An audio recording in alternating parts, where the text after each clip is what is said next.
गुरुजी, एक तांत्रिक जो अपने तंत्र कैसे करता है? जब हमें तंत्र करना होता है तो हम तन्मात्राओं की ऊर्जाओं को सक्रिय कर देते हैं, और जब तन्मात्राओं की ऊर्जाएं सक्रिय हो जाती हैं तो जो हम चाहते हैं वो परिणाम सामने से निकल आता है। एक तांत्रिक के द्वारा कौन कौन से काम किए जा सकते हैं? तांत्रिक को अपना काम करने के लिए ईश्वरीय ऊर्जाओं के माध्यम की जरूरत है। उसे अपने काम को करने के लिए किसी माध्यम की जरूरत नहीं है। आजकल काफी सारे लोग फेमस हो रहे हैं, काफी सारी रील्स ये चल रही हैं। एक पत्ते पर कुछ लिख दो और उसको रात को अपने सिरहाने रख के सो जाओ, आप करोड़पति हो जाओगे। पहला प्रश्न ये है कि जो व्यक्ति ये सुझाव दे रहा है वो 25,000 रुपए खर्च करके पॉडकास्ट शूट करके रील क्यों डाल रहा है? चुपचाप तकिया के नीचे रखे, सवेरे 2 करोड़ रुपए आया, फिर तकिया के नीचे रखे, फिर 2 करोड़ आया। आजकल एक बाबा काफी फेमस है, धीरेन्द्र शास्त्री, और वो पर्चे पर नाम लिख के बताते हैं, इस लाइन में वो बैठे हैं, इस लाइन में वो बैठे हैं। तो वो मैनिपुलेटेड, वो सच है या फिर भगवान के उन पे कुछ? ना, वो मैनिपुलेशन, वो मार्केटिंग। मानवता की रक्षा एक तांत्रिक ही कर सकता है। गुरुजी, एक सक्सेसफुल तांत्रिक बनने के लिए तंत्र में सबसे बड़ी बाधा क्या आती है? आपके मन की गति, आपका लालच। कि तंत्र में जो वास्तविक तांत्रिक है वो अपना कहीं विज्ञापन नहीं करता। प्रेमानंद महाराज। हाँ, प्रेमानंद जी हैं, ये सब मार्केटिंग कर रहे हैं अपनी। इनको सेलिब्रिटीज को बुलाते हैं और वो उनकी फोटो घुमा करके अपनी मार्केटिंग कर रहे हैं। तो तांत्रिक बनने के लिए ऐसी कौन कौन सी क्वालिटीज होती हैं जो चाहिए होती है? तांत्रिक बनने के लिए बस सिर्फ 2 ही क्वालिटी की जरूरत है, तीसरी कोई क्वालिटी नहीं चाहिए। आज हमारे साथ हैं महान ज्योतिषाचार्य, महान तंत्राचार्य श्री योगेश कुमार मिश्रा जी, जो कि वरिष्ठ अधिवक्ता हैं लखनऊ हाई कोर्ट में और सुप्रीम कोर्ट में जो सरकारी वकील रह चुके हैं। गुरुजी को जितनी समझ इतिहास, कानून, तंत्र विद्या और ज्योतिष विद्या की है, शायद ही किसी और को होगी। तो आइए आज आपको रूबरू करवाते हैं गुरुजी से। गुरुजी, स्वागत है आपका और नमस्कार।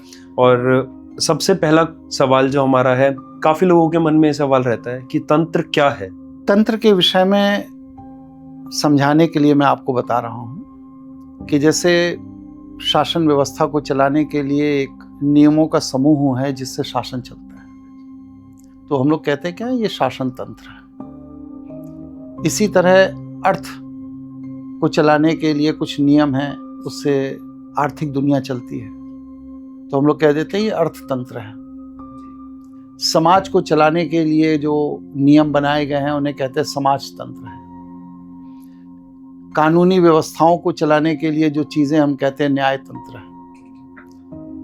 धर्म को चलाने के लिए है, कहते हैं धर्म तंत्र है।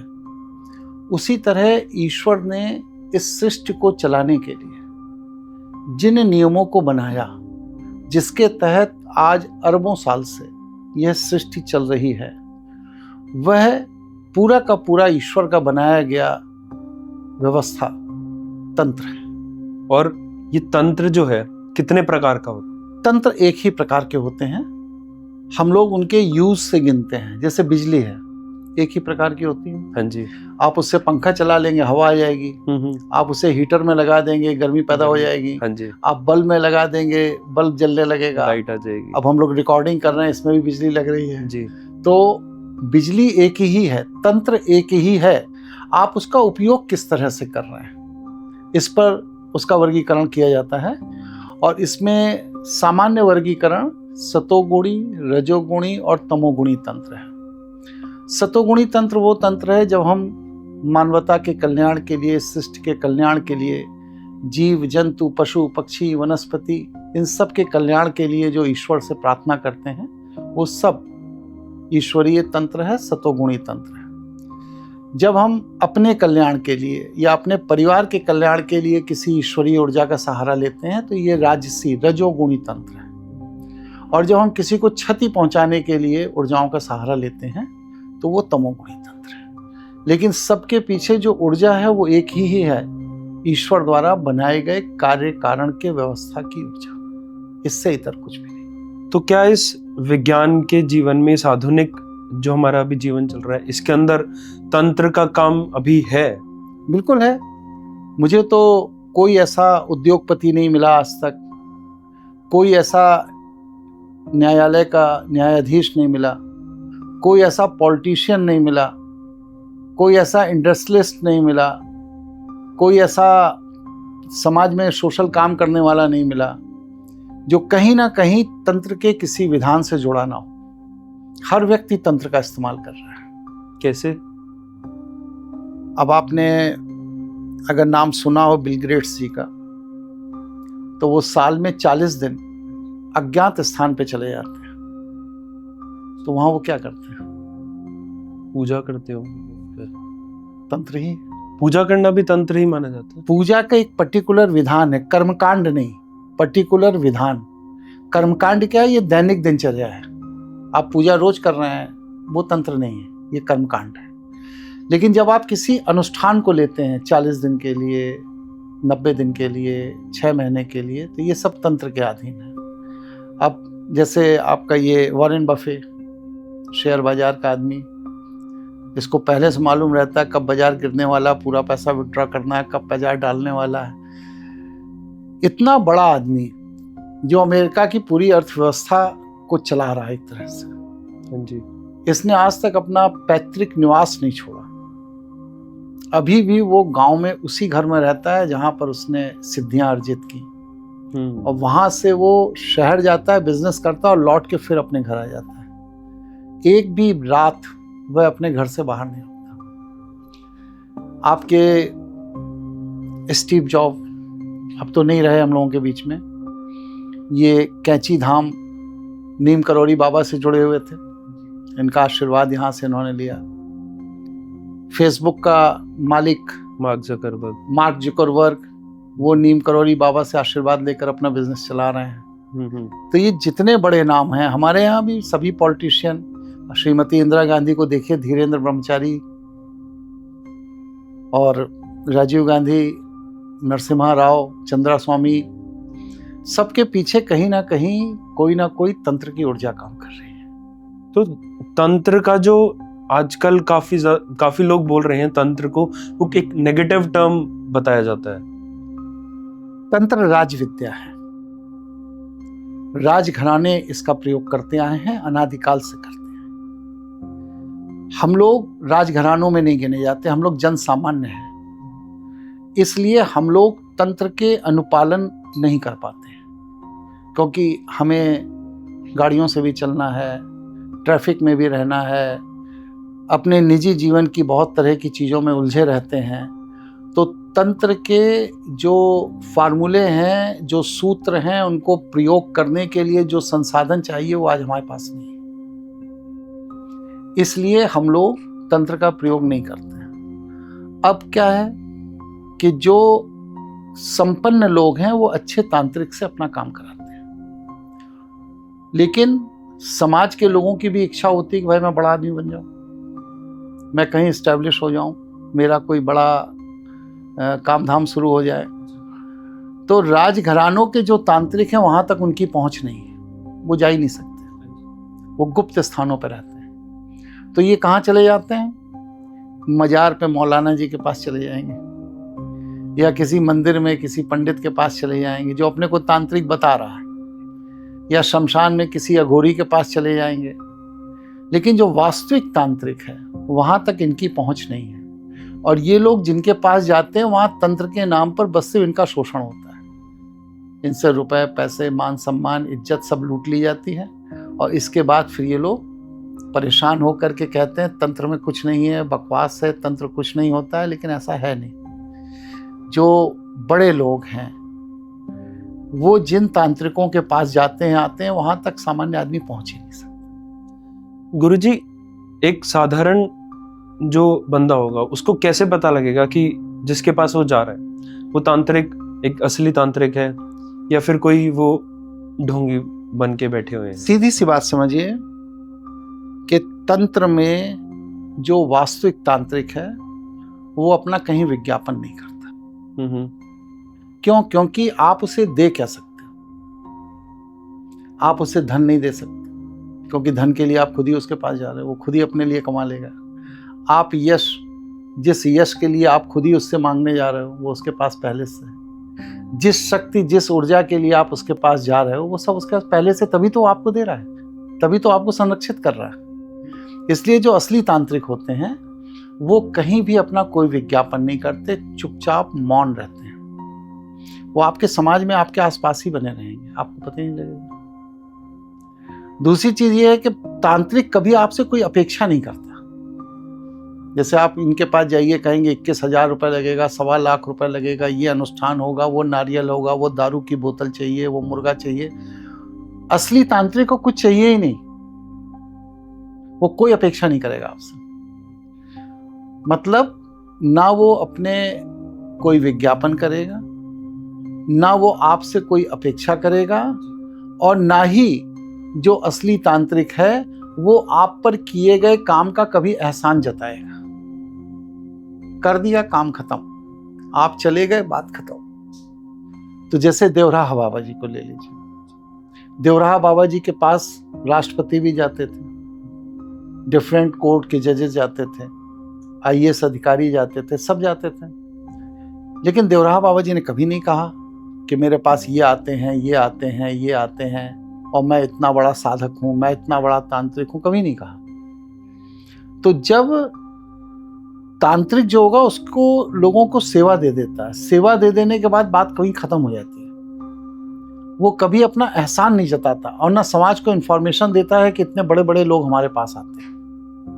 तो ये जो मार्केटिंग स्टंट जो करते हैं, अभी जैसे एक वो वृंदावन का है, उसके यहाँ विराट कोहली आया, उसकी वीडियो बना करके घुमाई गई और सब किया गया। तो ये सब प्रेमानंद, हाँ, ये सब मार्केटिंग कर रहे हैं, ये वास्तविक संत नहीं है।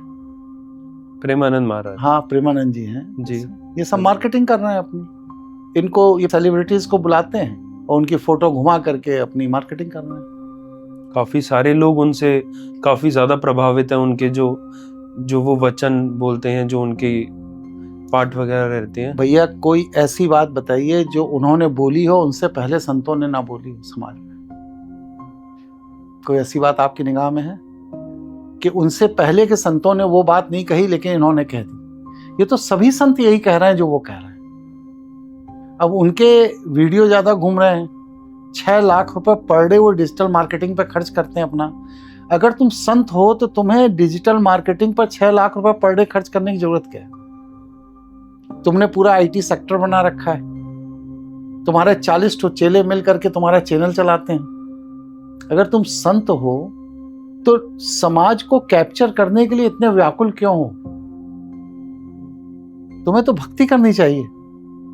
सूरदास ने तो कोई IT सेल नहीं बनाई थी, और ना ही उन्होंने किसी भी डिजिटल प्लेटफॉर्म पे उस जमाने के जो भी अपने प्रचार प्रसार के संसाधन थे उनमें कोई प्रचार प्रसार किया।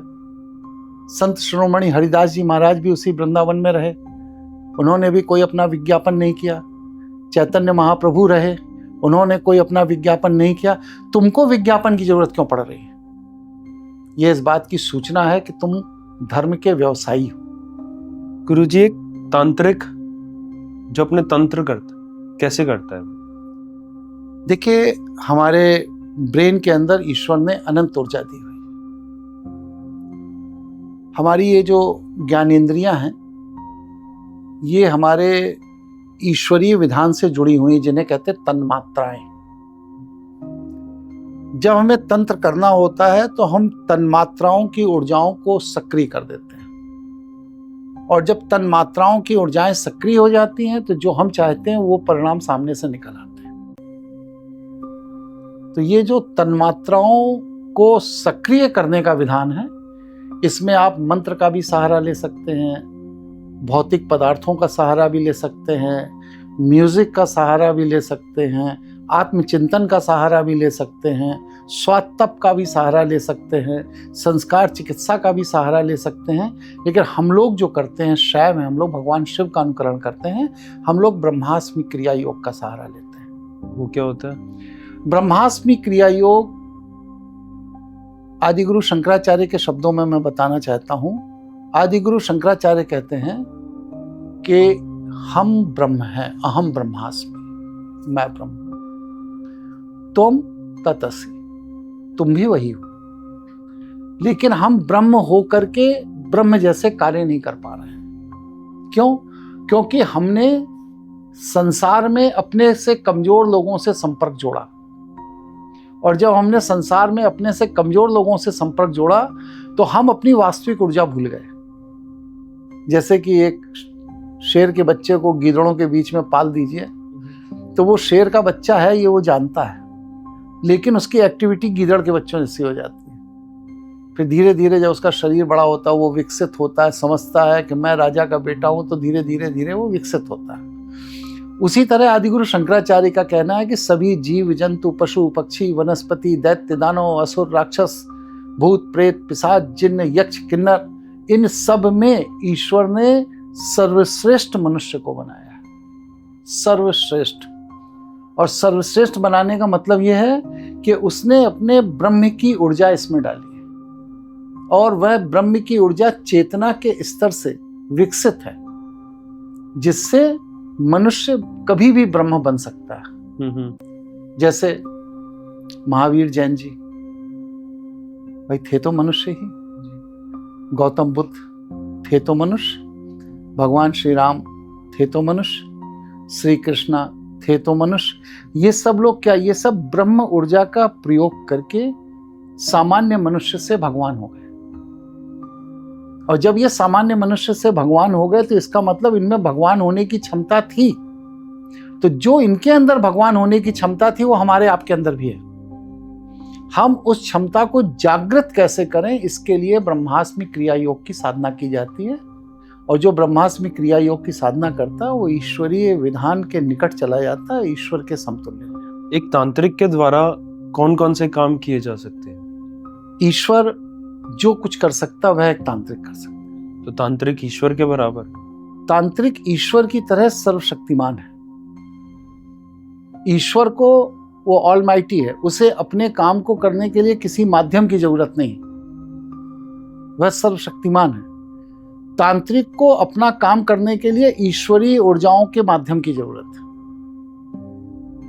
अगर कोई भी व्यक्ति ईश्वरीय ऊर्जाओं के माध्यम से कोई भी कार्य कर रहा है तो वह तांत्रिक है। और वह गृहस्थ भी हो सकता है, फकीर भी हो सकता है, राजा भी हो सकता है, प्रजा भी हो सकता है, कोई भी हो सकता है, बशर्ते उसने ईश्वरीय ऊर्जा को प्रयोग करने की कला सीख ली हो। तो तांत्रिक बनने के लिए ऐसी कौन कौन सी क्वालिटीज होती हैं जो चाहिए होती है? तांत्रिक बनने के लिए बस सिर्फ 2 ही क्वालिटी की जरूरत है, तीसरी कोई क्वालिटी नहीं चाहिए। सबसे पहली क्वालिटी क्या है कि भगवान शिव के कार्य कारण के व्यवस्था की समझ।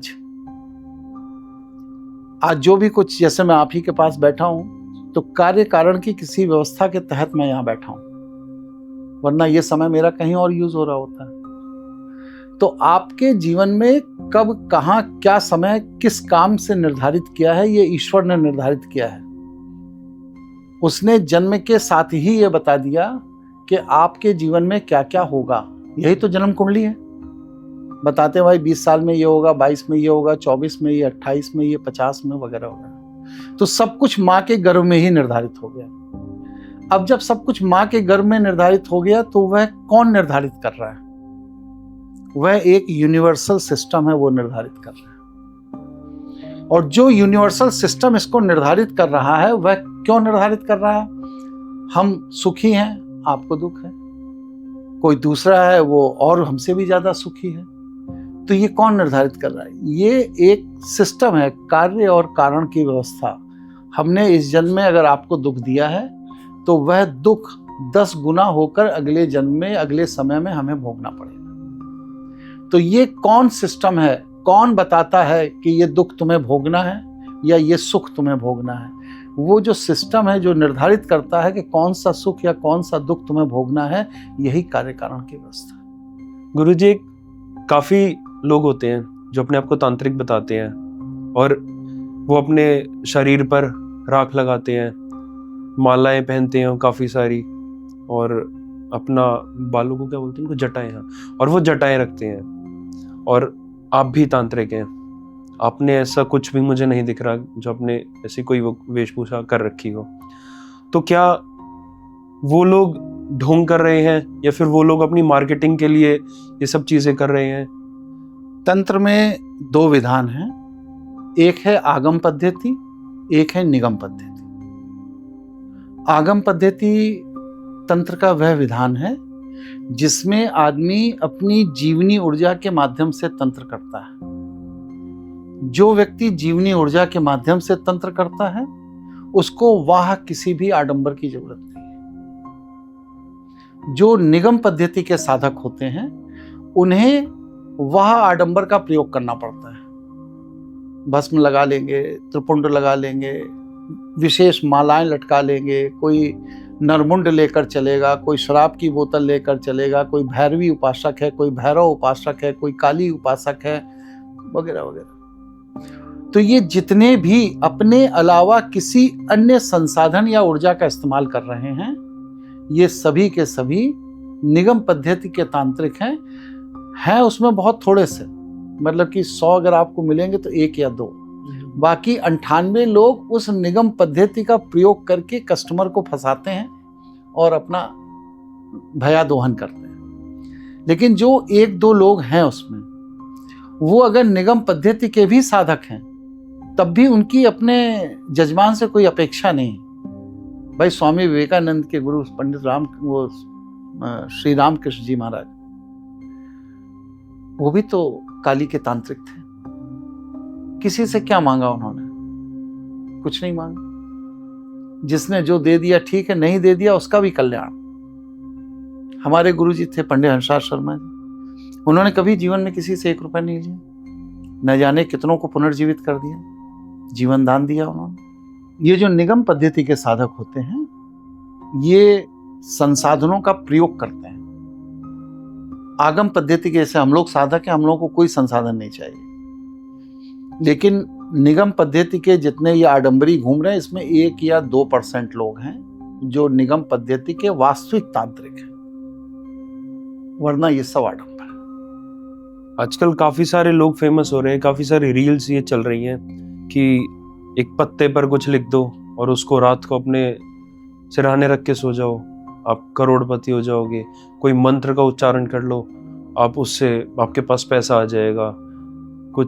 कुछ चीज़ें कर लो, आपका अगर ब्रेकअप हो गया तो वापस से पैसा पड़ेगा। तो क्या ये चीज़ें सच्ची हैं?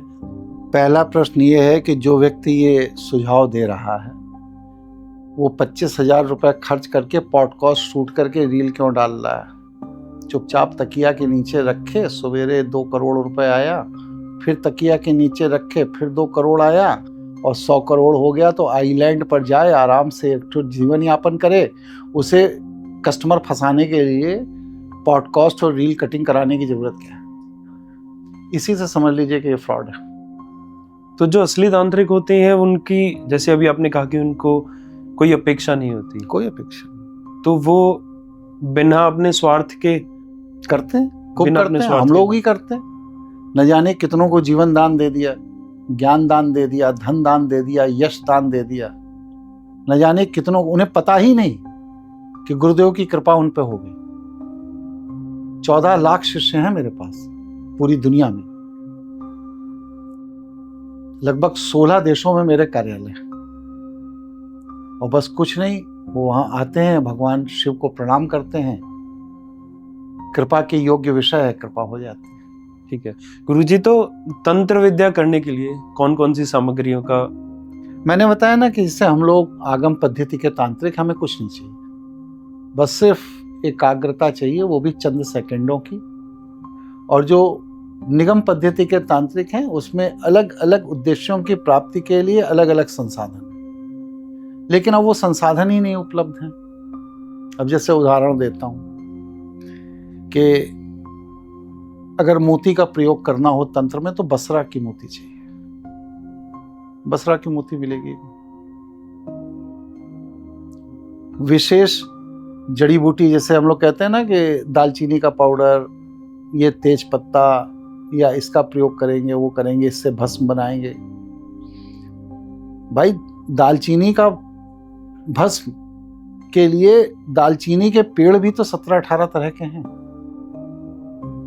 बाजार में जो दालचीनी पंसारी के यहाँ बिक रही है वो किस नस्ल की है, किस पेड़ से ली गई है, किस मुहूर्त में निकाली गई है, क्या उसको निकालने के पहले कुछ मंत्र उच्चाटन बीजाक्षर का किया गया? कुछ नहीं किया गया। तो अगर आप वहाँ से लेकर के दालचीनी पाउडर आ भी जाएं तो उससे आप पाएंगे क्या? उसमें कुछ ऊर्जा ही नहीं। इसलिए वह संसाधनों पर आश्रित जो तंत्र हैं वह व्यर्थ हैं। आदमी को आगम पद्धति के तंत्र विधान पर सबसे ज़्यादा काम करना चाहिए। ये सबसे सटीक है, इसमें किसी संसाधन की। तो क्या तंत्र के द्वारा जो नेचुरल कैलामिटीज होती हैं उनको भी रोका जा सकता है? बिल्कुल रोका जा सकता है, हम लोग रोकते ही। भाई कोविड आया, फर्स्ट अटेम्प्ट आया, सेकंड आया, फिर इसके बाद मेरे एक शिष्य हैं राहुल द्विवेदी जी, थर्ड अटेम्प्ट आने को था, सारे हॉस्पिटल बुक कर लिए गए, बेड लगा दिए गए, सब कर लिए गए। वो बनारस में रहते हैं, उन्होंने अनुष्ठान किया। बनारस से 1200 किलोमीटर के दायरे में कहीं भी कोविड का एक भी केस नहीं हुआ जहां उन्होंने अनुष्ठान किया। इस तरह रोका जा सकता है। तो वो पूरे इंडिया में, पूरे भारत में नहीं हो सकता? वो नहीं किया जा सकता है, पूरे विश्व में किया जा सकता है। तंत्र से हमारे जो पूर्वज हैं वो क्या कहते हैं? सर्वे भवन्तु सुखिनः, सर्वे सन्तु निरामया, सर्वभद्राणि पश्यन्तु, माँ कश्चित् दुर्भाग् भवेत्। इस सृष्टि में सभी का कल्याण हो, वहां कोई सीमा नहीं है। सभी निरोगी हों, कोई सीमा नहीं है।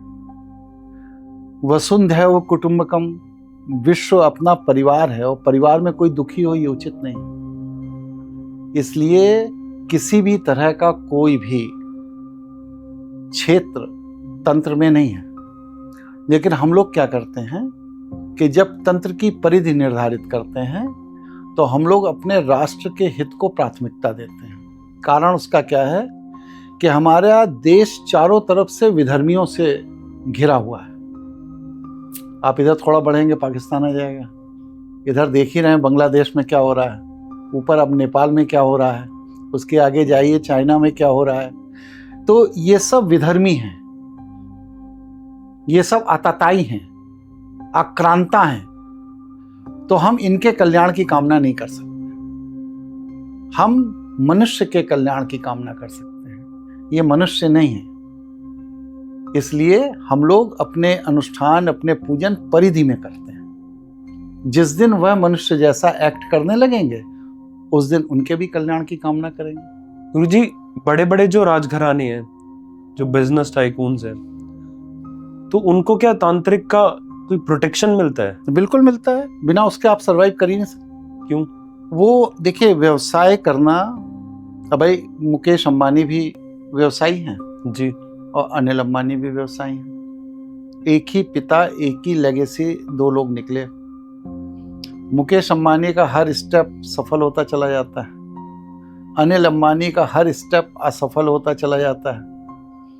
तो कौन सी ऊर्जा है पीछे? कोई ऊर्जा है ना जो मुकेश अंबानी को हर स्टेप पर सफल कर रही है।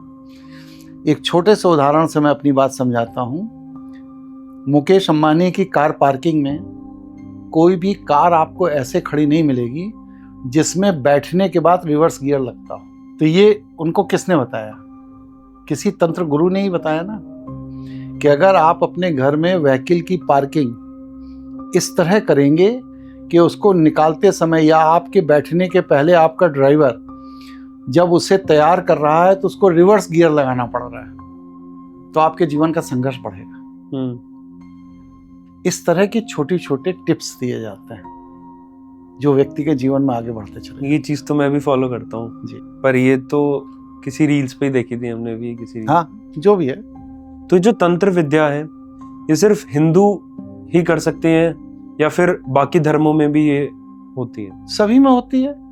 यहूदियों का अपना तंत्र है, मुसलमानों का अपना तंत्र है, ईसाइयों के अपने तंत्र हैं, पारसियों के अपने तंत्र हैं।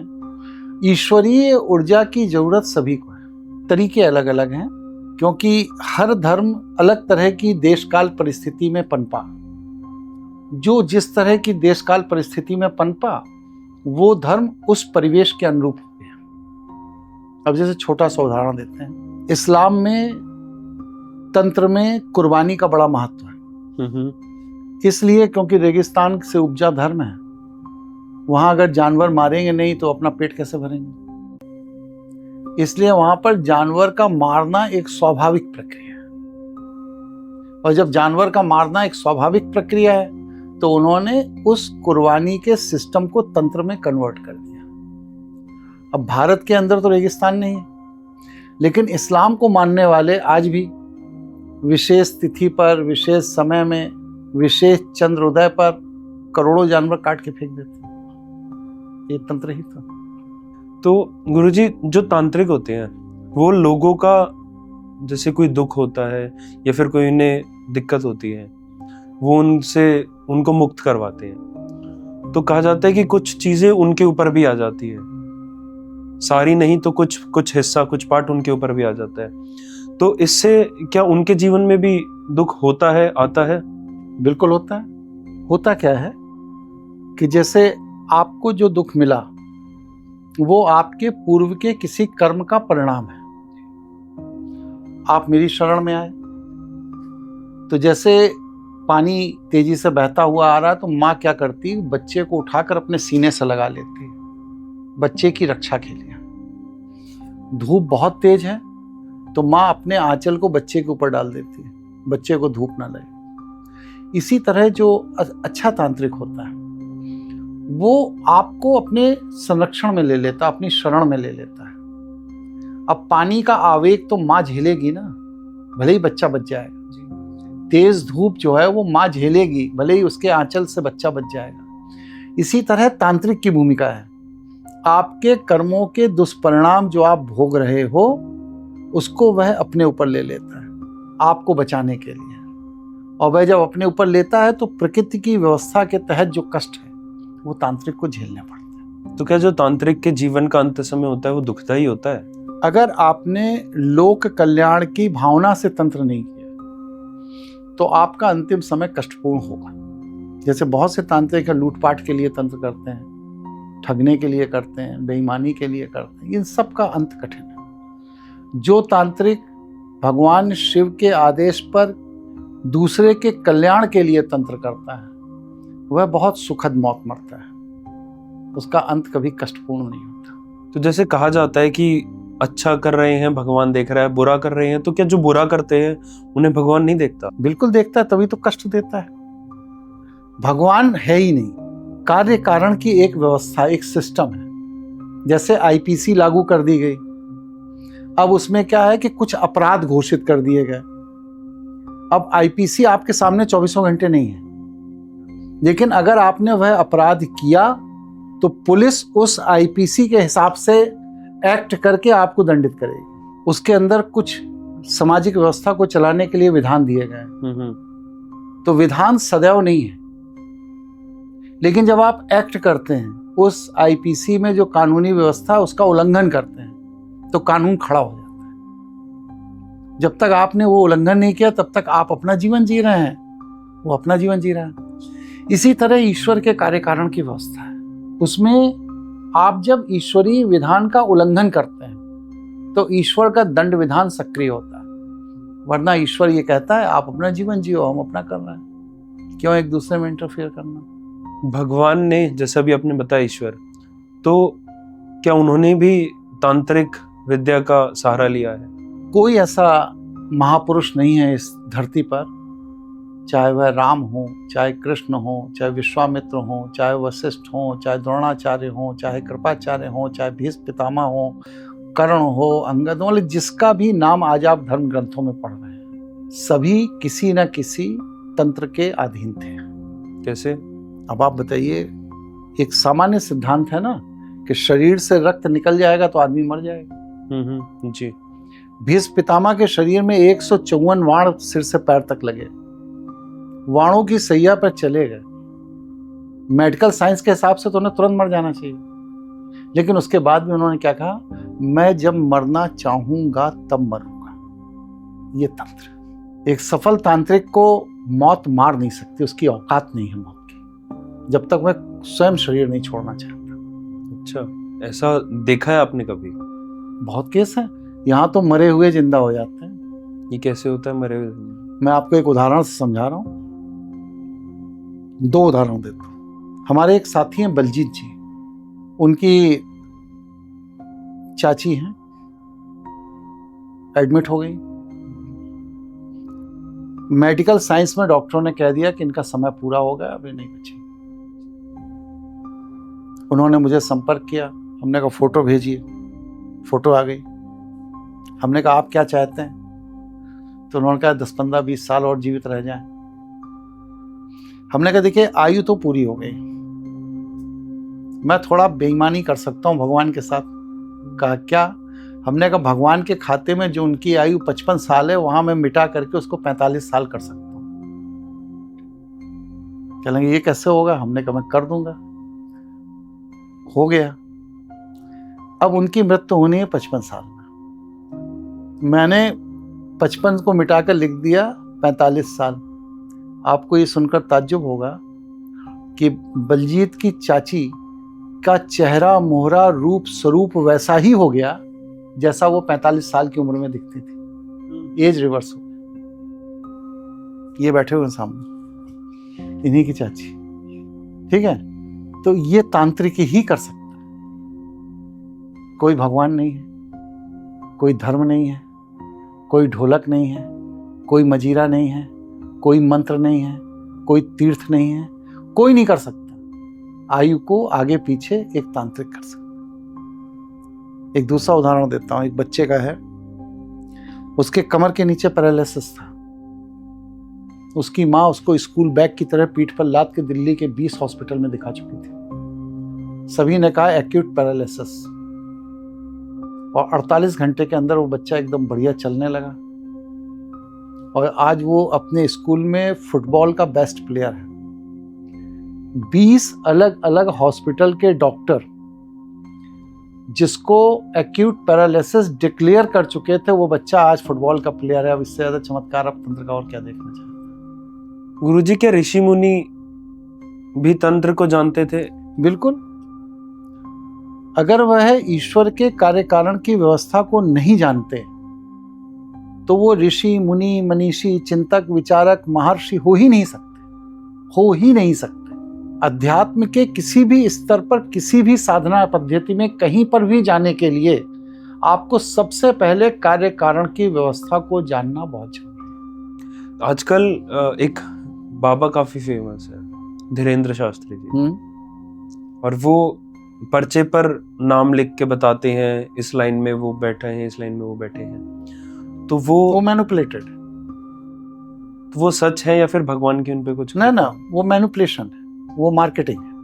भाई मैं कहता हूँ मैं जाके चुपचाप बैठ जाऊँ, वो मेरा नाम लेके बता दे मैं किस लाइन में कहाँ बैठा हूँ। मैं उन्हीं के जहाँ उनका दुकान चलाते हैं वो, वहाँ से 70 किलोमीटर दूर महोबा एक जगह है, मैं वहीं का रहने वाला हूँ। मैं बुंदेलखंड का ही हूँ, और हमारे महोबा के कम से कम 40 लोग निजी तौर पर धीरेन्द्र शास्त्री के दुकान देखने गए, और उनकी दुकानदारी देखने के बाद जो उन्होंने मुझे सूचना दी वो यही दी कि वो जो लोग वहाँ पर जिनके पर्चे निकालते हैं, बोलते हैं ये सब हफ्ते भर पहले से ट्रेंड लोग हैं, उनको ट्रेनिंग दी जाती है और फिर उन्हें बिठा करके दुकान चलाई जाती है। तो क्या इस जमाने में जो तंत्र विद्या है वो विलुप्त हो गई है? नहीं, तांत्रिक है, काम कर रहे हैं।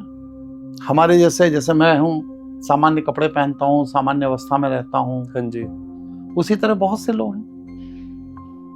अगर तंत्र विद्या विलुप्त हो जाएगी तो मानवता की रक्षा नहीं हो सकती। मानवता की रक्षा एक तांत्रिक ही कर सकता है। इसलिए मानव अगर पृथ्वी पर है तो तंत्र पृथ्वी पर रहेगा ही।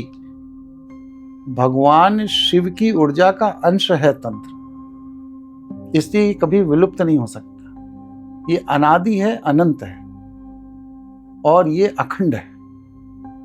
कभी ऐसा समय नहीं आएगा जब पृथ्वी पर तंत्र खत्म हो जाए। तो काफी जो लोग हैं आजकल, काफी लोग चाहते हैं कि हम भी तांत्रिक बन जाएं। तो आजकल की जो एक स्ट्रेसफुल लाइफ है, तो क्या इस लाइफ के अंदर क्या कोई व्यक्ति है वो सक्सेसफुल तांत्रिक बन सकता है? तांत्रिक बना नहीं जाता, ये ईश्वर की कृपा से व्यक्ति बन जाता है। अच्छा, कोई ऐसा यूनिवर्सिटी नहीं है, कोई ऐसा कॉलेज नहीं है, कोई ऐसा टीचर नहीं है जो किसी को तांत्रिक बना दे। आपको अपने आप को स्वयं में तैयार करना पड़ता है, और जैसे जैसे आप अपने आप में स्वयं में तैयार होते चले जाते हैं, वैसे वैसे भगवान शिव की कृपा आप पर बढ़ती चली जाती है और आप तांत्रिक हो जाते हैं। तो कैसे पता लगता है किसी को? आपके आसपास जीवन का संघर्ष कम हो जाएगा। लोग अनावश्यक आपको ढूंढते हुए आपके पास आना शुरू कर देंगे। आपके जीवन में जो समस्याएं हैं उनके समाधान करने वाले स्वतः आपके पास आने लगेंगे। जैसे मैं 2-3 उदाहरण देता हूं अपने जीवन के। पूरी दुनिया नोटबंदी में परेशान थी और जिस दिन नोटबंदी हुई उसी दिन मेरी माता जी का देहांत हो गया। रात 8 बजे नोटबंदी हुई और वो 8 बजे उनका देहांत हो गया। मैं किसी भी बैंक में नोट बदलने नहीं गया। जो नोट बदलने वाले अधिकारी थे वो स्वतः मेरे पास आए और कहा, मिश्रा जी आपकी माता जी का देहांत हो गया, पुराने नोट चलेंगे नहीं, नए नोट आपके पास जो भी उपलब्ध हो हमें दे दीजिए, मैं बदल दे रहा हूँ। माता जी का देहांत शाम को 8 बजे हुआ, अगले दिन 10 बजे मेरे पास पूरे नोट बदल चुके थे। ये हुआ ईश्वर की कृपा। तो इस तरह आपके जीवन का संघर्ष खत्म हो जाता। अब दूसरा उदाहरण भी दे देता हूँ। आधार कार्ड कंपलसरी किया गया, पूरी दुनिया गई आधार कार्ड बनवाने, मैं कहीं नहीं गया, अपने घर में तकिया में लगा के लेटा रहा। आधार कार्ड बनाने वाला व्यक्ति खुद अपनी असीन मशीन ले करके एक बैग में मेरे घर पहुंच गया। मेरे परिवार के, मेरा, मेरी पत्नी का, मेरे बेटे का, मेरी बेटी का, सबका आधार कार्ड बना के चला गया। स्वतः आया, मैंने फोन करके नहीं बुलाया और बस इसलिए कि किसी ने मुझसे कहा कि एक यहाँ गुरुजी रहते हैं, उनके चले जाओ, आधार कार्ड बना आओ, इसलिए मैं चला आया। तो जो तांत्रिक होते हैं, जिनके ऊपर देव ऊर्जा, देव कृपा होती है, लोग उनके काम करने के लिए स्वतः चलकर उनके पास जाते हैं। उन्हें अपने काम कराने के लिए किसी के पास जाने की जरूरत नहीं। जब ये घटनाएं आपके जीवन में घटने लगे तो आप समझ लीजिए कि भगवान शिव की कृपा आप पर हो गई। गुरुजी, एक सक्सेसफुल तांत्रिक बनने के लिए तंत्र में सबसे बड़ी बाधा क्या आती है? आपके मन की गति, आपका लालच, आपकी ईर्ष्या। अगर आपने घृणा, ईर्ष्या, लालच, द्वेष, इससे अपने को अलग कर लिया है। गुरुजी, क्या तंत्र के अलग अलग कार्य करने से क्या उनकी अलग अलग सिद्धि की जरूरत होती है?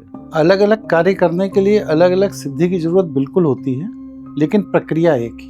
अगर आपने उस प्रक्रिया को एक बार स्टार्ट कर लिया अपने अंदर, तो फिर आपको अलग अलग तरह के तंत्र करने के लिए बार बार मेहनत नहीं करनी पड़ती। और जो लोग तंत्र के विधान की शुरुआत में मेहनत कर लेते हैं और एक बार उनके ब्रह्मांड में उनका संदेश जाने लगता है, तो जब वह संदेश जाने लगता है तो आप किसी भी प्रक्रिया से ब्रह्मांड को संकेत भेजेंगे, ब्रह्मांड को संकेत भेजेगा और आपका काम हो जाएगा। तो उसके लिए कोई पूजा, यज्ञ या फिर जो करते हैं, इनकी कोई जरूरत? कोई मंत्र नहीं है, कोई माला नहीं है, कोई आसन नहीं है, कोई तीर्थ नहीं है, कोई मंदिर नहीं है, कोई पूजा नहीं है, कुछ नहीं है। भगवान शिव की कृपा आप पर निरंतर पहले से ही है, बस आपको अपने अंदर के विकार हटाने हैं। आपने विकार हटा दिए, कृपा शुरू हो गई। अष्टावक्र और राजा जनक के संवाद में राजा जनक पूछते हैं कि हे ऋषि, मुझे मुक्ति कैसे मिलेगी? अष्टावक्र कहते हैं कि हे राजन, तुम पहले से ही मुक्त हो। तुमने संसार को पकड़ रखा है, इसलिए तुम्हें लग रहा है कि बंधन है। ठीक यही चीज यहां भी है। हमने अपने वृत्तियों के आवेग को जागृत बना रखा है, इसलिए हमें लगता है कि हमारे पास तंत्र ऊर्जा नहीं है। तो जो काफी सारे तांत्रिक जो कहते हैं कि यहाँ पर इस मंदिर में जाकर हम यज्ञ करेंगे, इतने पैसे दे दो। ईश्वर कण कण में व्याप्त है जी, ईश्वरीय ऊर्जा कण कण में है। अब जिस जगह वो जाकर बात कर रहे हैं, वहां पर कभी किसी ऋषि मुनि ने एक ऊर्जा जागृत की? आज हजारों साल बाद वहां बचा क्या? युधिष्ठिर जब राजा बने और भीष्म पितामह को जाकर उन्होंने सूचित किया कि इस महायुद्ध को मैंने जीत लिया है और मैं अब राजा हूं इस पृथ्वी का, आपकी कोई अंतिम इच्छा हो तो बताइए। तो भीष्म ने युधिष्ठिर से कहा कि हे युधिष्ठिर, मेरी अंतिम संस्कार ऐसी जगह करना जहां पर पहले से कोई अंतिम संस्कार ना किया गया। जहां जहां युधिष्ठिर भीष्म के शरीर को लेकर गए, वहीं पर पृथ्वी माँ जागृत हुई और उन्होंने कहा, हे युधिष्ठिर, इसी स्थान पर पूर्व के जन्मों में भीष्म का अंतिम संस्कार हो चुका है, इसलिए किसी अन्य स्थान को तलाशो। ये किस बात की सूचना है? ये इसी बात की सूचना है कि जो आज हम देख रहे हैं, सुन रहे हैं, समझ रहे हैं, जान रहे हैं, इसकी करोड़ों बार पुनरावृत्ति हो चुकी है। इसलिए अहंकार किस बात का? हजारों बार हम और आप पैदा हुए हैं, मर गए, हजारों बार इस तरह का जीवन जिए और मर गए। आज जो जी रहे हैं उसमें भी ईश्वर के नियंत्रण में जी रहे हैं, तो अहंकार किस बात का?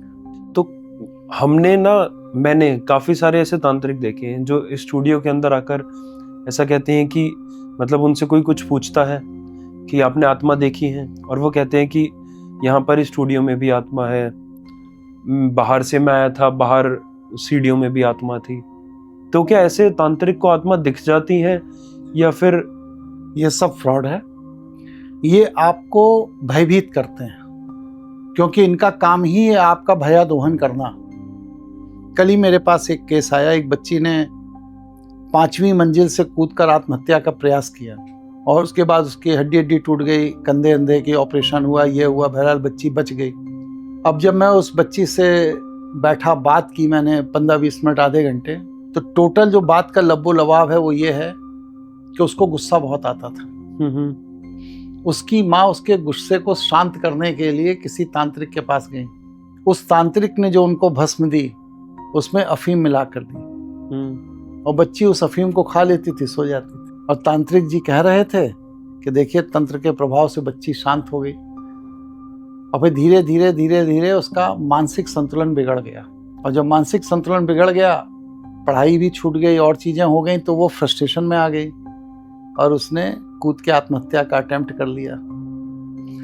तो अगर तंत्र से वो कर सकते हैं तो उन्हें उस बच्चे को भस्म में अफीम मिला के देने की जरूरत क्या थी? इसलिए इस तरह के जो भी तांत्रिक हैं, जो मौलाना हैं, मजार पे बैठे हैं, जिनका अखबारों में छोटे छोटे विज्ञापन आ रहे हैं, बड़े बड़े विज्ञापन आ रहे हैं, ये सब ठगी है, बेईमानी है। इनके चक्कर में मत पड़िए। भगवान शिव से बड़ा तांत्रिक कोई नहीं है। तंत्र के उत्पत्तिकर्ता वही है। भगवान शिव के बताए हुए मार्ग पर चलिए, आपके जीवन का संघर्ष स्वतः खत्म हो जाएगा। और आदमी शिव के मार्ग का अनुकरण नहीं करना चाहता है, अपने जीवन का संघर्ष कम करना चाहता। मतलब वो ये चाहता मैं राक्षस बना रहूं लेकिन ईश्वर की कृपा भी बनी रहे। उसको रोज दिन में 2 बार नॉनवेज चाहिए, रात को सोते समय दारू चाहिए, जिस किसी भी लड़की पे निगाह खराब कर ले वो लड़की चाहिए, और इसके बाद कहता है ईश्वर मेरे ऊपर कृपा करो। कहाँ से करेगा? तुम्हें अपनी वृत्ति को बदलना पड़ेगा। तुम ये छोड़ दोगे तो ईश्वर की कृपा तुम्हारे ऊपर पहले से ही है। अगर वह पहले से कृपा नहीं होती तो तुम जीवित ही नहीं होते, लेकिन तुमने उस कृपा का लाभ नहीं उठाया, उसका तुमने दुरुपयोग किया। तो अब तुमने दुरुपयोग किया तो उसका दंड भुगत रहे हो। फिर कह रहे हो ईश्वर हमें बड़ा परेशान करता है। भैया तुमने भी तो ईश्वर को परेशान किया है। आज कार्य कारण में तुम परेशान हो रहे हो। इसलिए तंत्र की पहली शर्त यह है कि आपका भगवान शिव के जीवन की बताई हुई पद्धति का अनुकरण और उनके बताए हुए सूत्रों के प्रति आपका संपूर्ण समर्पण। अगर ऐसा आपने जीवन में अपना लिया तो आपसे बड़ा तांत्रिक कोई नहीं। तो जो तांत्रिक जो अब आप बता रहे हैं वो भगवान शिव की पूजा करना, तंत्र में पूजा नहीं है, क्योंकि हम लोग जो भक्ति करते हैं ये भक्ति धर्म का हिस्सा नहीं। धर्म के 10 लक्षण जब आप गूगल पे सर्च करेंगे तो उसमें भक्ति नहीं है। भक्ति एक आंदोलन है, मूवमेंट है। जैसे मोदी जी ने चला रखा बेटी बचाओ बेटी पढ़ाओ, ये एक आंदोलन है। उसी तरह भक्ति एक आंदोलन है जो 12वीं सदी में शुरू हुआ रामानुजाचार्य के समय से। उस 150 साल के अंदर सभी भक्त हुए। कबीरदास हुए, रहीमदास हुए, रैदास हुए, मीराबाई हुई, सूरदास हुए, जितने ये दास हैं सब उसी 150-200 साल में हो गए। तो ये भक्ति एक मूवमेंट है, एक आंदोलन है। भक्ति धर्म का हिस्सा नहीं है। धर्म का हिस्सा है आदर्श का अनुकरण। राम जैसे व्यक्तित्व का अनुकरण कीजिए, कृष्ण जैसे व्यक्तित्व का अनुकरण कीजिए, शिव जैसे व्यक्तित्व का अनुकरण कीजिए, देवी दुर्गा का अनुकरण कीजिए, माँ काली का अनुकरण कीजिए। लेकिन हम लोग अनुकरण नहीं करते, हम लोग मूर्ति लगा देते हैं, आगे दिया जला के राम राम राम कर लिए, बस हो गया। राम ने अपने पिता की वर्ड्स, शब्दों की मर्यादा के लिए अपना सर्वस्व त्याग कर जंगल में चले गए। आज कितने बच्चे जा रहे हैं? नहीं जा रहे, वो कहेंगे मैं राम भक्त। तो ये जो अनुकरण है ये तांत्रिकों का हथियार है। वो भगवान शिव के दिखाए गए मार्ग का अनुकरण करते हैं। अब भगवान शिव का मार्ग क्या आप पूछेंगे? भगवान शिव का मार्ग बस सिर्फ 3 ही चीज है। पहला क्या है? सर्वस्व को स्वीकार लो। पहला क्या है? सर्वस्व को स्वीकार लो जी। आप देखिए, देवताओं की आराधना आप करते हैं तो उसमें क्या है? देवता ही हैं, बाकी और किसी की नहीं करनी। जब आप शिव की आराधना करते हैं तो शिव के गण कौन हैं? भूत हैं, प्रेत हैं, पिशाच हैं, जिन्न हैं, यक्ष हैं, किन्नर हैं, दैत्य हैं, दानव हैं, असुर हैं, राक्षस हैं। कौन ऐसा है जो शिव का अनुकरण नहीं कर रहा है? जो भगवान शिव कह रहे हैं सर्वस्व को स्वीकार लो, तो मनुष्य ही नहीं, जीव जंतु पशु पक्षी वनस्पति सबको स्वीकार लो। अमृत ही नहीं, जहर को भी स्वीकार लो। शिव ने पिया ना जहर, कौन पी रहा है? हम लोग तो अमृत ही अमृत तलाशा है। 14 रत्न में सब देवता लेकर भाग गए, और जब विष निकला तो सारे देवता भाग गए। शिव ही थे जिन्होंने पिया। तो शिव का अनुकरण करने वाला विष ही पीता है। अगर वह सामर्थ्य है कि सर्वस्व को त्याग कर आप विष को पी सकते हो, तभी आप तांत्रिक हो सकते हो। तो जो वही जो मैंने अभी आपको बताया, जो कुछ तांत्रिक होते हैं, जो ढोंगी होते हैं, तो क्या वो भी, जैसा अभी आपने बताया विष पीना, वो भी ये चीजें? तो दारू पीते हैं, अय्याशी करते हैं, विष कहाँ पी रहे हैं? तो काफी सारे तांत्रिक, अघोरी और काफी जो लोग हैं वो दारू पीते हैं, या फिर मांस खाते हैं, या फिर वो जो नशे करते हैं गांजा वगैरह, और वो फिर उनको जोड़ते हैं कि महादेव भी, शिव भी ये सब करते थे, तो ये तो सब कुछ उनका प्रसाद है। तो क्या ये सच में उनका प्रसाद है, या फिर लोग बस अपनी गलती छुपाने के लिए उन्होंने भगवान को आगे कर दिया? देखिए, इस सृष्टि में ईश्वर ने कुछ भी अनावश्यक पैदा नहीं किया। जो भी कुछ है ये एक औषधि है। सांप का जहर से भी होम्योपैथी में आर्सेनिक नाम की दवा बन गई। सल्फर गंधक ही तो है। तो इस सृष्टि में जो भी कुछ है वह जीव के कल्याण के लिए भगवान शिव ने बनाया, लेकिन हम उसका दुरुपयोग कर रहे हैं। और जब हम उसका दुरुपयोग कर रहे हैं तो हम अपनी वासनाओं की शांति में उसका प्रयोग कर रहे हैं। भगवान शिव की कोई वासना है ही नहीं। वो तो शांभवी मुद्रा में ध्यानस्थ है। ना उसमें काम है, ना क्रोध है, ना मद है, ना लोभ है, ना मोह है। वो तो शांभवी मुद्रा में है।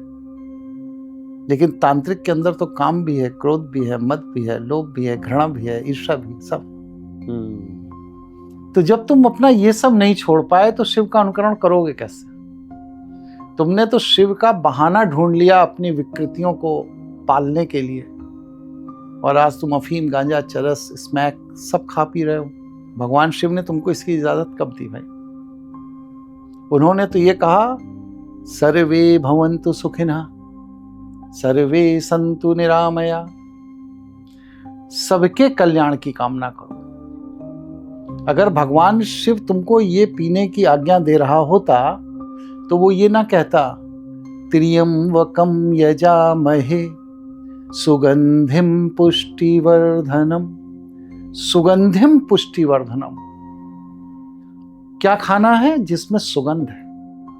ये दुर्गंध जो तुम खा रहे हो भगवान शिव के नाम पर, इसकी आज्ञा शिव ने कभी नहीं दी, वरना सुगंधिम पुष्टिवर्धनम की होता सर्वस्व पुष्टिवर्धनम, लेकिन उन्होंने सुगंधिम विशेषण लगाया।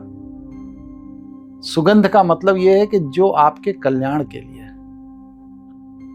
तो जो ईश्वर आपके कल्याण का हर मंत्र में, हर ऋचा में, हर देव ग्रंथ में सूत्र दे रहा है, वो आपको नसेलची और गंजेड़ी कैसे बना सकता है? ये सब नसेलची और गंजेड़ियों के द्वारा फैलाया गया है। किसी भी शास्त्र में कहीं नहीं लिखा है कि भगवान शिव नशा करते थे। गुरुजी, जैसा भी आपने बताया थोड़ी देर पहले कि तंत्र से जीवन भी बच सकता है, तो अगर सच में ऐसा है तो मेडिकल साइंस के में फिर जो डॉक्टर्स वगैरह हैं उनको ये तंत्र विद्या क्यों नहीं सिखाई जाती? उनका एक फिक्स सिलेबस है, लेकिन जब डॉक्टर खुद फंसते हैं ना, तो वो हमारे जैसे तांत्रिकों के पास ही आते हैं अपनी जीवन रक्षा के लिए। कम से कम 250 से अधिक डॉक्टर हैं जो अपने हॉस्पिटल के बेस्ट सर्जन हैं, लेकिन जब उनके बेटे के अंदर कोई सर्जरी की बात आती है या परिवार में किसी को कैंसर आता है, तो वो हमारे ही पास आते हैं कि गुरुदेव आप बताइए कैसे इसकी जीवन रक्षा हो सकती है, और हम लोग करते हैं, होती है लोगों की जीवन रक्षा। क्या तंत्र विद्या सच में किसी को पैसा दे सकती है, किसी को धनवान बना सकती है? बिल्कुल बना सकती है, आपको अपनी वृत्ति बदलनी। मतलब पहली बात तो यह, सबसे पहला प्रश्न भगवान शिव का है कि इस माया क्षेत्र में जीने के लिए कितने धन की जरूरत है। क्या किसी ने निर्धारित किया? आप बताइए, आपने अपने जीवन में कितना धन कमाना है ये निर्धारित किया? धन कमा तो रहे हैं, रोज कमा रहे हैं, नियमित कमा रहे हैं, मेहनत करके कमा रहे हैं, लेकिन कमाना कितना है? जी, भगवान शिव ये पूछते हैं ना, कितना कमाना है ये बताओ। अब आपको हमको इतने करोड़ चाहिए, उतने करोड़ चाहिए। भैया, जब धन ईश्वर देगा तो धन के साथ में धन की ऊर्जा भी देगा। क्या वह धन की ऊर्जा बर्दाश्त करने का सामर्थ्य आपने पैदा कर लिया? नहीं किया तो वह की धन ऊर्जा। हाँ, अब बहुत अच्छा प्रश्न। धन क्या है? लक्ष्मी है। आपके पास धन आ गया, अब आप क्या अपनी लक्ष्मी मतलब धन अपने घर की स्त्री को वैश्यालय ले जाएंगे? लेकिन लोग तो पर्स में रख के ले जा रहे हैं वैश्यालय। क्या दारू के ठेके पे ले जाएंगे? नहीं। लेकिन लोग अपने पर्स में लेकर ले जा रहे हैं। हाँ जी। क्या जुआ घर में अपने घर की पत्नी लेके जाएंगे? लेकिन पर्स में तो रख के ले जा रहे हैं। या इसी तरह के और विकृत स्थानों पर आप जो धन को ले जा रहे हैं, यह वृत्ति आपने सुधार ली? अगर आपने अपनी यह वृत्ति नहीं सुधारी तो ईश्वर आपको धन दे क्यों? ये बहुत बड़ा प्रश्न। जैसा अभी आपने बताया कि तंत्र से धनवान बन सकते हैं। बिल्कुल 100% बन सकते हैं, हम लोग बने ही हैं, हम तो अपने को जानते हैं। तो अगर तंत्र से धनवान बन सकते हैं तो लोग तंत्र विद्या ही क्यों नहीं पढ़ लेते? पढ़ते हैं। हमारे 1500 से अधिक क्लास हो चुके हैं, पूरी दुनिया से लोग जुड़ते हैं, हम उनको तंत्र विधान बताते हैं, वो लोग उसका अनुकरण करते हैं और उनका जीवन बदल गया। घर के सारे रोग खत्म हो गए, सारे ऋण खत्म हो गए, और आज वो एक शांति प्रिय और संपन्न जीवन यापन कर रहे हैं। तो जो जब जागता है तो हमारे पास आ जाता है, उसके जीवन का संघर्ष कम हो जाता है। अब आप जाग ही नहीं रहे हो तो इसके लिए हम जिम्मेदार नहीं है ना, जागना तो आपको ही पड़ेगा। गुरुजी, क्या दुनिया की सारी प्रॉब्लम का सलूशन तंत्र विद्या से हो सकता है? अगर कोई भी प्रॉब्लम दुनिया में ऐसी है जिसका समाधान ईश्वर कर सकता है, तो उसका समाधान एक तांत्रिक भी कर सकता है। तो ईश्वर तो सब कुछ कर सकता है, इसलिए तांत्रिक भी कुछ भी कर सकता है। काफी लोग तंत्र को और मैनिफेस्टेशन को कंपेयर करते हैं। नहीं, दोनों अलग अलग चीजें हैं। मैनिफेस्टेशन में आप क्या है कि आप एक मेंटल वेव भेजते हैं ब्रह्मांड में। तंत्र में आप कोई वेव नहीं भेजते हैं। तंत्र में आप ईश्वर के कार्य कारण की व्यवस्था का लाभ उठाते हैं। अब जैसे एक उदाहरण देता हूँ, जर्मन, मेरा बेटा पढ़ा है जर्मन में, तो वो जब गया अपने क्लासरूम में तो वहाँ देखा कि एक राउंड सर्किल पे 4-5-10 टीचर वो बैठे हैं, छात्र, एक टीचर उधर बैठा हुआ है, सभी बियर के गिलास लिए क्लासरूम में बैठे हैं। आप बैठ पाएंगे? या इंडिया के किसी क्लासरूम में बियर का गिलास लेकर बैठने की परमिशन होगी? नहीं। लेकिन वहाँ की देश काल परिस्थिति में बियर को सामाजिक मान्यता है, इसलिए वो लेकर बैठ गए। इसी तरह तंत्र के जीने का एक तरीका है। जो तांत्रिक होते हैं उनकी एक अपनी लाइफ स्टाइल है। आदमी उस लाइफ स्टाइल को नहीं अपनाना चाहता और अपने जीवन के संघर्ष को कम करके एक अच्छा तांत्रिक बनना चाहता है। जब तक आप वो लाइफ स्टाइल नहीं अडॉप्ट करोगे भगवान शिव की, तब तक आप नहीं बन सकते। कोई तरीका नहीं, और आपके जीवन का संघर्ष कम होगा भी नहीं। भगवान शिव कभी नहीं कहते कि आओ एक लोटा जल चढ़ा दो, मैं तुम्हारा संघर्ष हर लूंगा, मेरे ऊपर दूध डालो, दही डालो, घी डालो, मैं तुम्हारे जीवन का संघर्ष कम कर दूंगा। कभी नहीं कहते। वो कहते हैं मुझे देखो, जैसे मैंने सर्वस्व को स्वीकार कर लिया, भूत प्रेत पिशाच जिन्न यक्ष किन्नर दैत्य दानव असुर राक्षस सब मेरे अपने हैं, उसी तरह तुम इस पूरी दुनिया को स्वीकार कर लो, तुम्हारा शत्रु कोई बचेगा ही नहीं। विरोधाभासी। अब सोचिए, भगवान शिव का वाहन बैल और मां पार्वती का वाहन सिंह, दो विरोधी एक ही जगह रह रहे हैं ना। भगवान शिव के गले में नाग और गणेश जी का वाहन चूहा, दोनों ही। नाग और कार्तिक का वाहन मोर एक साथ रह रहे। ना सांप चूहा खा रहा है, ना मोर सांप को मार रहा है, ना सिंह बैल खा रहा है, ना बैल सिंह से डर रहा है। सर्वस्व को स्वीकार लिया, सब अपने हैं, कोई पराया है ही नहीं, और जो पराया है वो शिव का अंश नहीं। तो पहले तांत्रिक की सबसे पहली शर्त यही है होने की कि आपको सर्वस्व को स्वीकारने का साहस होना चाहिए और सर्वस्व को त्यागने का साहस होना चाहिए। भगवान शिव को देखिए, कभी आपने देखा मुकुट पहने बैठे हैं, किसी सिंहासन पर बैठे हैं, कोई चमर डुलाया जा रहा है, कोई चक्र सुदर्शन लिए? कभी नहीं। चट्टान पर बैठे हैं, वो भी कैलाश पर्वत पर बैठे हैं, एक मृगछाल लपेटे हैं सामाजिक मर्यादा के कारण, त्रिशूल गड़ा हुआ है, सिर से गंगा भी निकल रही है और चंद्रमा भी निकल रहा है। तो ये त्याग, सर्वस्व के स्वामी होकर सर्वस्व को त्याग दिया, ये साहस है हमें आप में। हमें तो ईश्वर ने अगर 50 लाख भी दिया है तो हम उसी को सीने से लगा के मर जाते हैं कि हाय कहीं ये 50 से 49 ना हो जाए। तो शिव कहते हैं नहीं, अगर तुम जो थोड़ा सा मिला उसको सीने से लगाकर उलझ गए तो तुम मुझे नहीं पा सकते। जो मिला वो मेरा अंश है, सर्वस्व को त्याग दो। आजकल मैनिफेस्टेशन जो टर्म है वो काफ़ी ज़्यादा वो बढ़ रहा है, और मैनिफेस्टेशन करने वाले लोग और सीखने वाले और सिखाने वाले जो इनकी गिनती है वो भी काफ़ी बढ़ रही है। तो क्या हर कोई मैनिफेस्टेशन कर सकता है?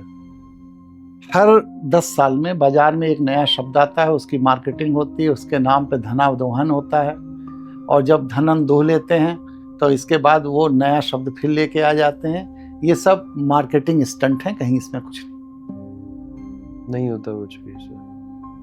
ये सब समाज को बेवकूफ़ बनाने के तरीके। तंत्र विद्या से, जैसे अभी आपने बताया कि कोई दिक्कत है, कोई प्रॉब्लम है, वो सॉल्व हो जाती है, तो क्या वो परमानेंट सॉल्व हो जाती है? Permanent solve. आपकी वृत्ति बदल देती है, आपके सोचने समझने विचार करने का तरीका, आपके ब्रेन का हार्मोन बदल देती है, आपके बॉडी की केमिस्ट्री बदल देती है, इसलिए परमानेंट सोल्यूशन हो जाता है। पर काफी जगहों पे वो शायद परमानेंट नहीं होती।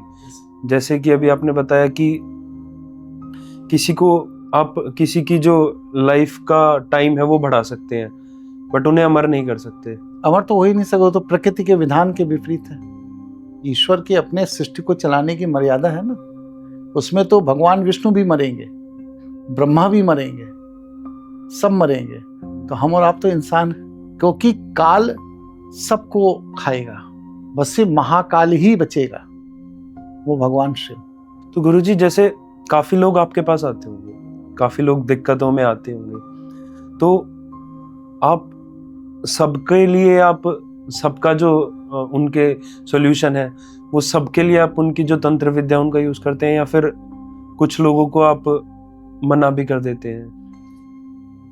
सबसे पहली बात, तंत्र विधान के लिए किसी को मेरे पास आने की जरूरत नहीं। हमारे बहुत से ऐसे शिष्य हैं जो मुझसे तंत्र का लाभ ले चुके, लेकिन उन्हें मैंने जीवन में नहीं देखा, उन्होंने मुझे जीवन में नहीं देखा। अच्छा। हाँ, बहुत शिष्य। जिनका जीवन बदल गया उन्होंने मुझे देखा ही नहीं। तो हमें किसी को अपने पास नहीं बुलाना है। उसके कष्ट का कारण मैं प्रकृति से पूछ लेता हूँ, भाई ये इतनी पीड़ा में है, कैसे कम होगा? तो वो उसका कारण बता देती है। फिर मैं कहता हूँ निवारण, तो कहती है ये दंड तो भोगना पड़ेगा। तो मैं कहता हूँ वो दंड आप मुझे दे दो। जैसे चाइना में सिस्टम है ना कि अगर कोई अपराधी है तो उसकी जगह कोई दूसरा आदमी जेल जा सकता है, तो उसी तरह यहाँ पर भी है। मैं प्रकृति से आग्रह करता हूँ, भैया ये दंड आप मुझे दे दो, इन्हें ठीक कर दो।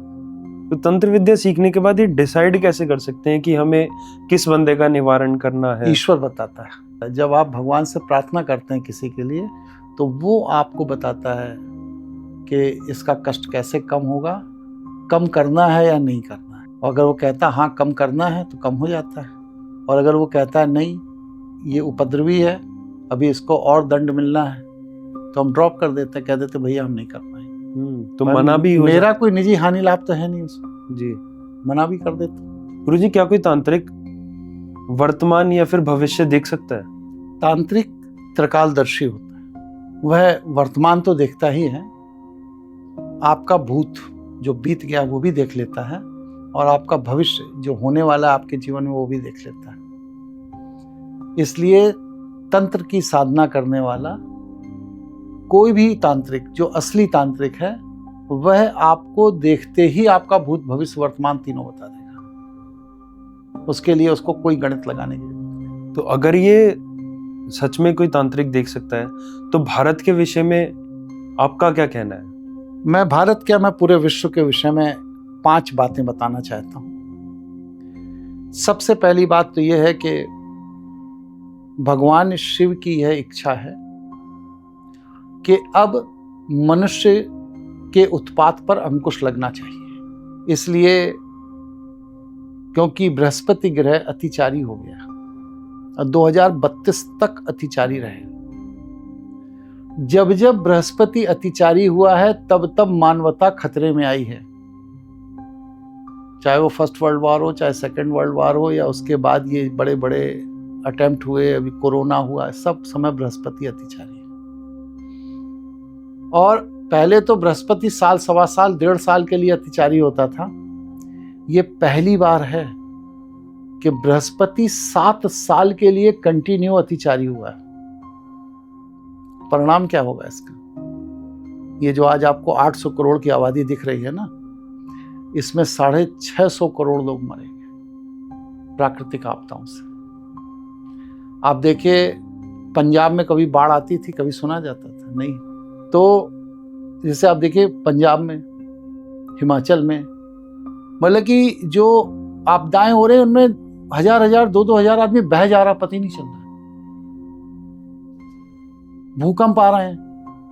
ये सारी क्रियाएं इसी तरह से प्राकृतिक आपदाओं की 2030 तक कंटिन्यू होती रहेंगी। आप देख रहे हैं बांग्लादेश में क्या हुआ, शेख हसीना को देश छोड़ के भागना पड़ा। अफगानिस्तान में क्या हुआ, तालिबान ने कब्जा कर लिया। पाकिस्तान में क्या चल रहा है इस समय, आप नेपाल का लेटेस्ट कांड है। पूरा विश्व गृह युद्ध की तरफ बढ़ रहा है, और जब पूरे विश्व में उथल पुथल गृह युद्ध होंगे तो उसमें मरने वाले तो मनुष्य ही हैं। आने वाला समय बहुत कष्टप्रद है। प्राकृतिक आपदाओं से व्यक्ति मरेगा, राजनीतिक संघर्ष से व्यक्ति मरेगा, गृह युद्ध से व्यक्ति मरेगा, और ग्लोबल में तृतीय विश्व युद्ध का जो वैश्वीकरण पे असर पड़ेगा उसके कारण व्यक्ति मरेगा। इसलिए बचेगा कौन? जो भगवान शिव के जीवन शैली का अनुकरण करेगा उसे ही शिव बचाएंगे, वरना सब खत्म हो जाएगा। तो उदाहरण दे दूं जी, भगवान श्री कृष्ण की तरफ से जाकर लड़ने वाले कृष्ण के अनुयायी ही तो थे। क्या बचे महाभारत युद्ध में? सब मर गए। तो भगवान श्री कृष्ण का अनुगमन करने वाले, उनकी तरफ से युद्ध करने वाले को अगर भगवान श्री कृष्ण नहीं बचा पाए तो जितने ये वैष्णो देवी देवताओं के मंदिर बन रहे हैं ये किसी को नहीं बचा पाएंगे। इस समय काल ने अपना काम शुरू कर दिया है। भगवान शिव की अदालत लग चुकी है। शनि और राहु इस बात की सूचना है कि आने वाले समय में मात्र 3 से 5 साल के अंदर, बहुत ज्यादा समय नहीं बचा है, 3 से 5 साल के अंदर इस पूरे विश्व की आबादी बस सिर्फ 150 करोड़, सब खत्म हो जाएगा। तो क्या इस चीज को तांत्रिक रोक सकते हैं? नहीं, क्योंकि अदालत लग चुकी है भगवान शिव की। अपराध अन्याय चरम पर है। लाखों लाख स्त्रियों का अपहरण हो गया, हत्याएं हो रही हैं। पूरी दुनिया में जो आतताई लोग कर रहे हैं, बच्चों का अपहरण हो रहा है, गौवंश का हत्या हो रही है, ये सब हो रहा है। पहले इसको रोको ना, तब कहो भगवान शिव से कि अब हम आपकी शरण में हैं। भगवान शिव की शरण में आकर अपनी जान तो बचाना चाहते हो, लेकिन पाप नहीं छोड़ना चाहते। तो सृष्टि का विनाश तो निश्चित है। आखिरकार भगवान भी अपनी आंख के सामने होते हुए पाप को कब तक देखता रहेगा? कभी तो वो उठेगा। तो अब भगवान शिव उठ चुके हैं। आपके ही जीवन काल में अगले 3 से 5 साल के अंदर आप देखिएगा, विश्व में लाशों के ढेर लगेंगे, खून की नदियां बहेंगी, कोई किसी को बचाने वाला नहीं। भारत भी गृह युद्ध की तरफ बढ़ गया है। अगले 3 से 5 साल के अंदर भारत के अंदर भी 60 से 65 करोड़ आदमी मरेगा। प्राकृतिक आपदाओं से मरेगा, गृह युद्ध से मरेगा। इनसे बचने का कोई समाधान? भगवान शिव की शरण में जाइए, उन्हीं के जीवन का अनुकरण करिए, उन्हीं से प्रार्थना करिए, उन्हीं के मार्ग को अपनाइए, तभी आपकी रक्षा हो सकती है, वरना कोई किसी को नहीं बचा सकता। तो अगर कोई जो दूसरे धर्म के हैं, जो वो भी आ रहे हैं। आप देखिए, बता रहे हैं मेरा नाम हनीफ अहमद तिवारी, मेरा नाम गयासुद्दीन पांडे, आ रहे हैं ना सब वापस। आना ही पड़ेगा, उसी शिव की शरण में आना पड़ेगा।